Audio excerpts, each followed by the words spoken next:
I'm a level 1 nursing student. My clinical instructor has assigned me to observe you today. Great. Feel free to ask any questions you have. Thank you so much. I look forward to learning a lot. So you're taking care of the patient in room 231. Do you have time to give me a report? Sure. The client is Shanae O'Connor. She's a 34-year-old African-American. She's 5'9", 177 pounds. She's married with one child. Her doctor is Dr. Ellen Engelbert. She is a full code status. She's allergic to Bactrim and Septra, causing a moderate rash. Her diet, she has a renal disease diet with a fluid restriction of 1,500 milliliters a day. She has a low fall risk, low skin integrity risk. She was admitted with a fever of undetermined origin, second to end-stage renal disease. She has type 1 diabetes mellitus since she was 8 years old. She was diagnosed with end-stage renal failure 1 year ago and put on a transplant list 6 months ago. She wears glasses and is a social drinker. Her last drink was 1 week ago. Her blood glucose readings were elevated at 155 this morning at 7:30. She has a temperature of 101.1, and the physician requested to be notified anything over 100.1, so we have notified him. She has a normal sinus rhythm, but she is tachycardic. She has a bruit and thrill present in her lungs. She has normal brow sounds in all 4 quadrants. She receives a sliding scale insulin 3 times per day at meals. She is experiencing some frequency in the urge of urination that is a dark concentrated color. She reports tingling in her lower legs and has diminished sensation also in her lower legs. The plan of care for her, we want to assess her labs, the UA, the culture and sensitivity. We may need to do a straight cap if she's unable to provide a sample. We want to review her CBC and monitor blood glucose levels. We also want to monitor her intake and output closely since her output was only 200 milliliters. And we also want to keep her physician notified of any progression in the fever over 100.1.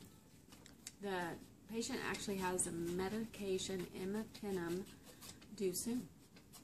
Thank you so much for giving me a report. Do you mind if I ask you a couple more questions regarding the medication administration? Then watch you demonstrate giving the medication to the patient?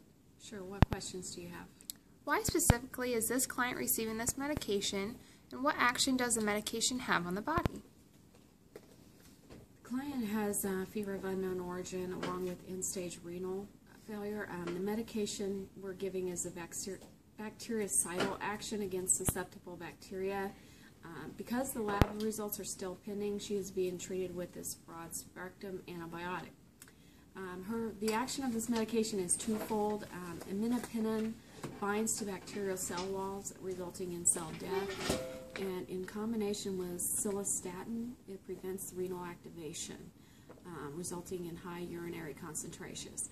Imipenem resists the action of many enzymes that degrade most other penicillins and penicillin-like anti-infectives. When should you question administering this medication? Does the medication have a therapeutic serum level? Which vital signs must be monitored? Which physiological parameters should be monitored when the medication is being administered? This medication should be questioned with hypersensitivity and also cross-sensitivity between other penicillins or cephalosporins. It does call to use cautiously with renal impairment, so we have contacted the physician prior to administering as a precaution. There are no therapeutic serum levels, however, this medication does have a half-life of 1 hour, and this is increased with renal impairment. We want to assess the patient for infection, especially the appearance of sputum, urine, and stool. Also, white blood cells should be monitored throughout the medication therapy. We always want to monitor the patient for signs and symptoms of anaphylactics or allergic reactions like rash, pruritus, laryngeal edema, and wheezing. And you also want to always check all vital signs. What interventions must be taught to the client to ensure the medication is administered safely in the hospital setting, and what interventions must be taught for the medication safely at home?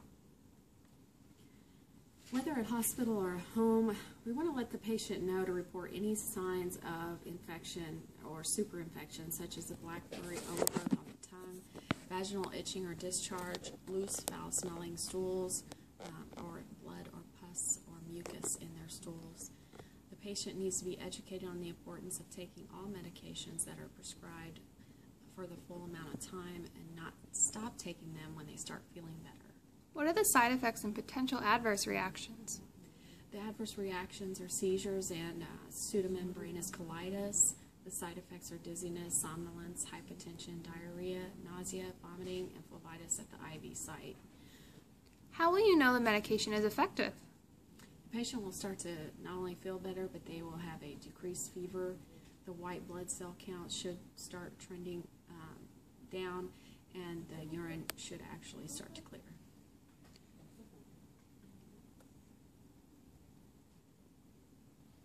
Are there any more medications? Are there any more questions for me before we go administer the medication? No, thank you so much for answering my questions. No problem. It's important you know your patient and medication you're administering to keep your patient safe. Okay, so we're getting ready to administer this medication, and we want to check several things. I would go ahead and verify the code status in case an emergency were to happen in the room, like anaphylaxis. I would also check for any allergies, food or drug allergies. And I would also go in and check the order. First of all, check the order. You want to look at all the medications and see if there's any possible drug interactions. You also want to verify what you're administering.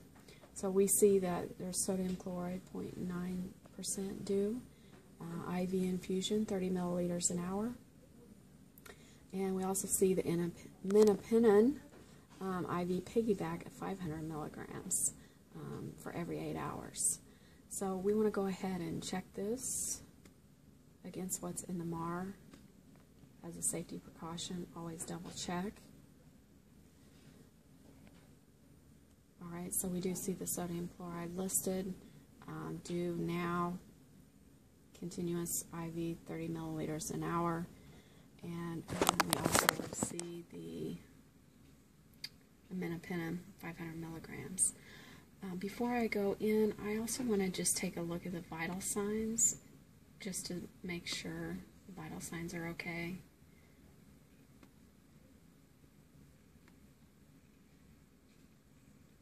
Alright, and I see the vital signs were last taken a little bit ago.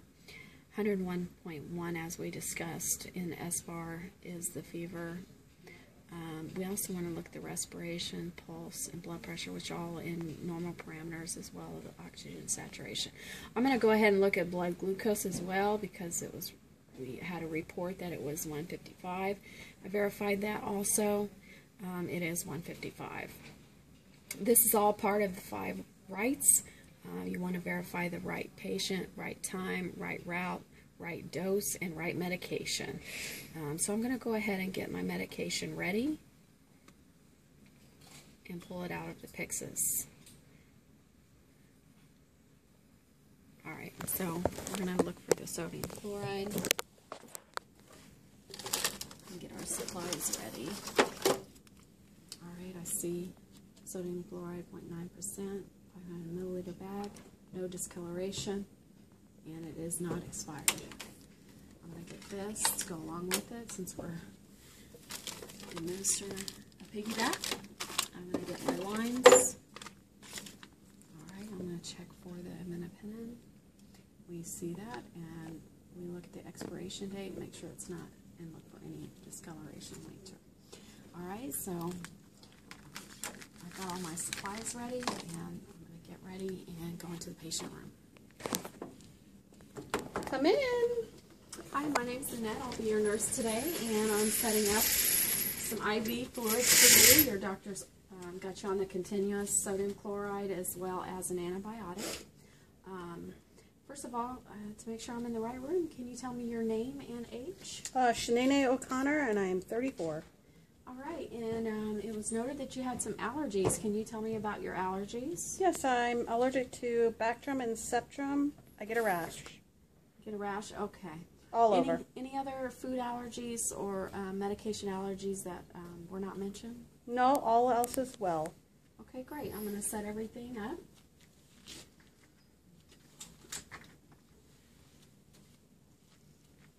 All right. You always want to practice first thing. hygiene. I'm going to pull up the sodium chloride. Alright. And get my lines ready. I'm going to put on some gloves.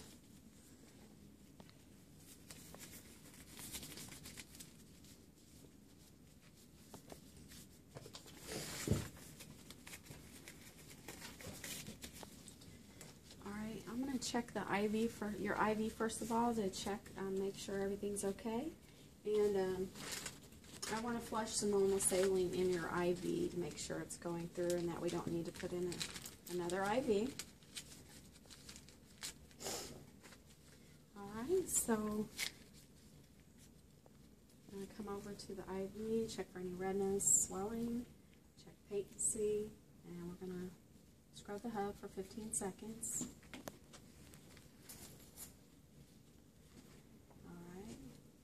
And then we're going to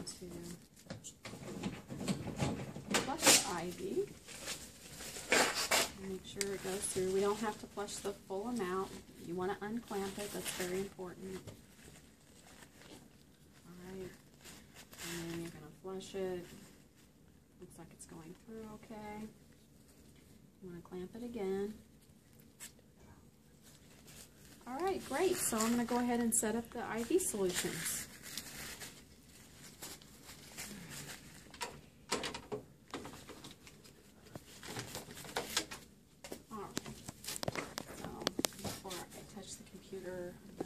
Dispose of my gloves, wash my hands. Alright. And then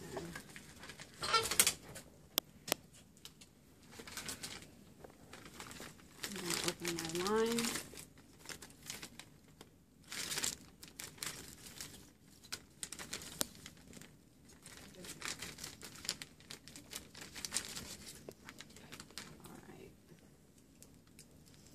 So when I open this at the top, and then I want to make sure I don't touch this on anything to make sure it stays sterile, and then I'm going to spike the bag.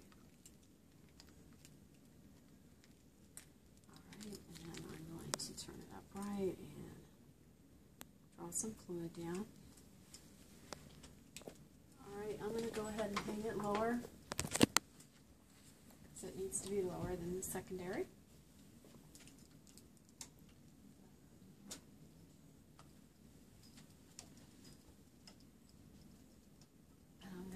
Here while I get the secondary ready.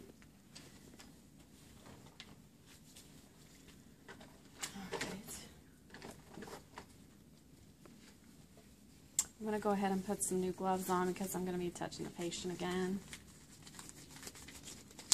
when I hook the IV up.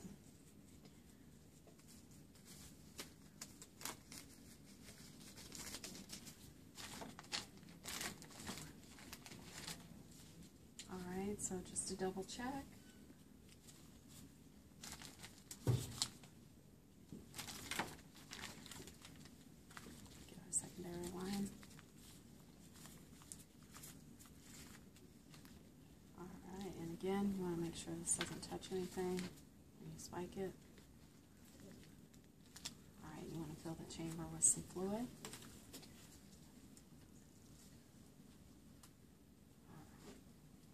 So I'm going to scrub the hub again, because I'm getting ready to hook up primary, but I want to prime it first, make sure there's any air bubbles, make sure they're all out. And so you want to be close to a trash can, and you want to unclamp it.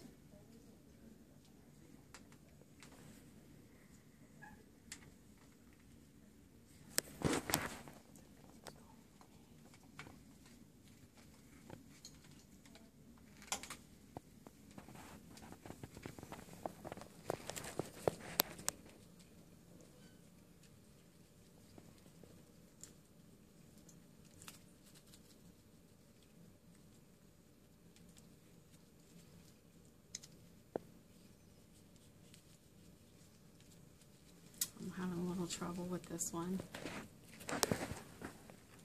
Sometimes you'll have that.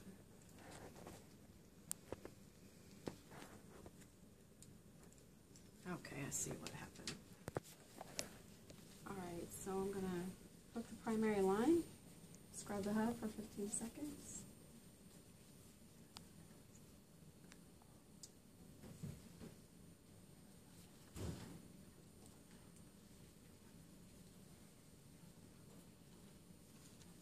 Alright, and then I'm going to go ahead and hook up the secondary.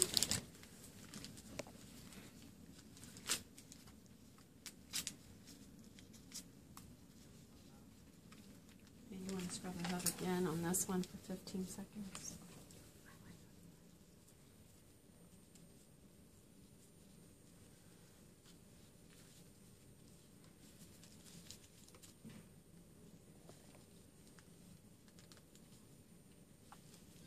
And this line was primed, so no air bubbles. I'm going to go ahead and unclamp now.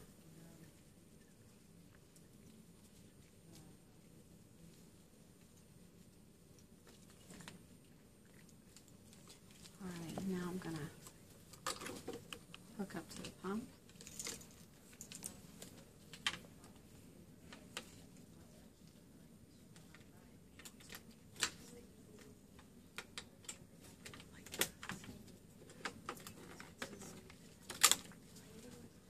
Alright, so I'm going to go ahead and turn the pump on.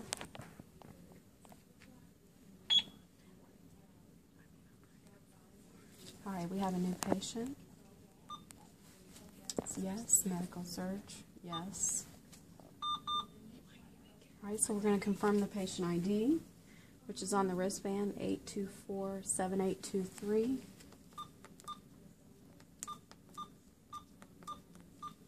Confirm. Alright, and then select channel. We're going to go to guardrail IVs. We see the 0.9% normal saline. This is correct. Alright, and the rate we already verified. And then we want to look at the bag again to see how much we have. This is a 500 milliliter bag. But we don't want to run it dry, so we're just going to go ahead and put 400. Alright, and then you're going to go to your secondary. You're going to need to look it up alphabetically. We have imipenem. And we already have the option here for 500 milligrams per 100 milliliters, which is correct. We've already verified that in the computer. Alright, so we want to say yes. And just double check the screen right here to verify everything is correct. Alright, and then we're going to hit next. Alright, and then the rate, 100 milliliters an hour for 1 hour. So the 100 milliliters is there. So I like to put minutes, 60 minutes. And then we're going to hit start. And start the pump. And we're going to make sure that it starts dripping. Alright, and so we see that it is. Get some air in the line. You can go ahead and hit pause and double check.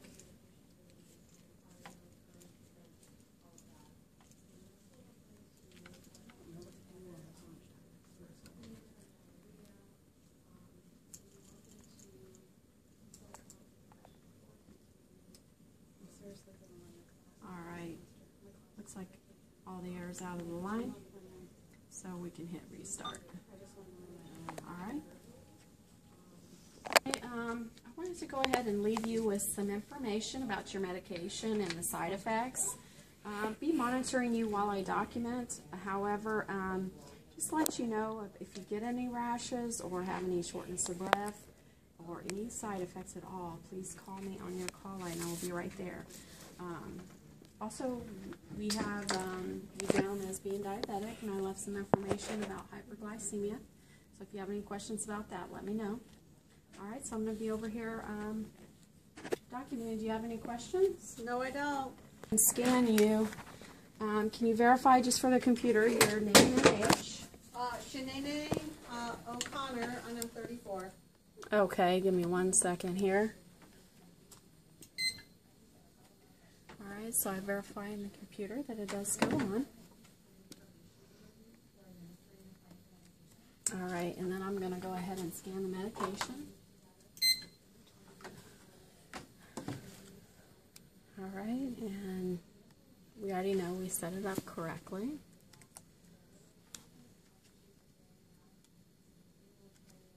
We want to document the site, which is the right forearm.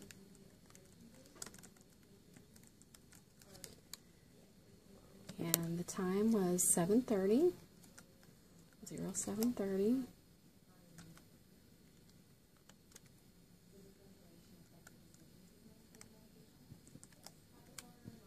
Alright, we just want to put in some notes in case there's any questions. No redness or swelling.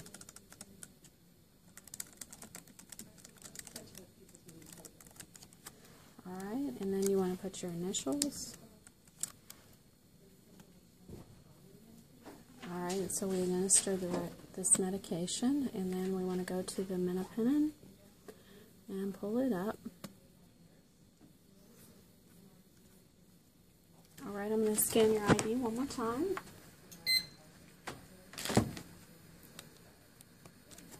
Alright, and we see the minipen. Alright, so we scan it.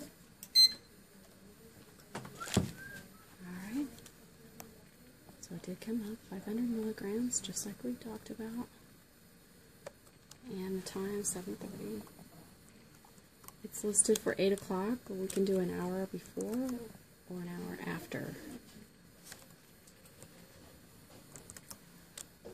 Alright, and we'll put some notes on here. No redness or swelling. Alright, and then our initials again. It's important that you document after the fact instead of before the fact. That's part of proper, safe administration. Thank you so much for demonstrating a safe medication administration. I just have a couple more questions if you don't mind. Sure. Were there any pertinent pieces of information you reviewed before administering the medication to the client? Yes, I reviewed the 5 rights: the right patient, right medication, right dose, right time, and right route. I also reviewed the allergies.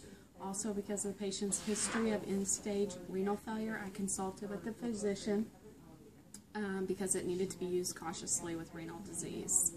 Did this information affect your decision to administer the medication? Well, if the patient had been allergic to penicillin or any cross hypersensitivities to cephalosporins, I would have questioned administering this medication. Did this information affect how you administer the medication?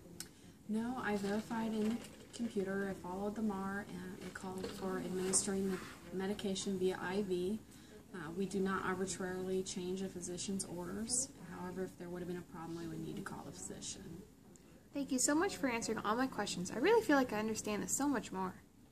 Not a problem at all. I'm always here if you have any questions. I'm going to take some time and document. Would you like to observe me? I would love to. Thanks.